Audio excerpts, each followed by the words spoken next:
Sir అక్కడ ఆ కేసులో సల్మాన్ ఖాన్ షూటింగ్ వచ్చిన తర్వాత వితౌట్ పర్మిషన్ లోపలికి వెళ్ళాడు, ఫైర్ ఓపెన్ చేశాడు. కాదు, అతను షూటింగ్ వచ్చాడు, సాయంకాలం పూట ఊరి బయట పోయినాడు. అక్కడ జోధ్పూర్లో మనలాగా శాంక్చురీలోనే అనిమల్స్ ఉంటాయని లేదు, ఊరి బయట కూడా జింకలు ఉంటాయి. అక్కడ ఊరి బయట జింకను కాల్చాడు. అంటే కాల్చమని ఎవరు చెప్పారు? ఆయనతో పాటు నలుగురు ఉన్నారు, హీరోలు ఉంటారు కదా. సార్ రండి సార్, మనం కాల్చుకొని చంపుదాము తిందామని. అట్లే మన దిక్కు కూడా ఉంటది కదా. అంటే కాల్చారు, తిన్నారు కూడా.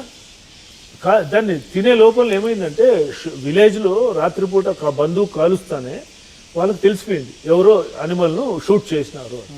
సో వాళ్ళు చేసినారు అనిమల్, అది వెహికల్ ఎంబడి. పాపం వాళ్ళ దగ్గర విలేజెస్ దగ్గర కూడా వెహికల్స్ ఉన్నావు కదా సినిమాలో లాగా, వీళ్ళు పరిగెత్తి వచ్చేసినారు. వీళ్ళు అనిమల్ ను రికవర్ చేసుకున్నారు, ఎవరు విలేజర్స్. వాళ్ళు గాడీలు వేసుకున్న అనిమల్ కూడా ఎక్కడో పడేసి వెళ్ళిపోయినారు. కానీ ఆ ప్రాసెస్ లోనే ఆ ఎంటుకలు అవన్నీ ఉండిపోయినాయి. వాళ్ళు తినేంత టైం దొరకలే వాళ్ళకి. కానీ ఆ విలేజర్స్ మాత్రం స్ట్రాంగ్ పర్లు. చాలా బిష్నోయిస్ అని చాలా వాళ్ళు ప్రాణం ఇస్తారు.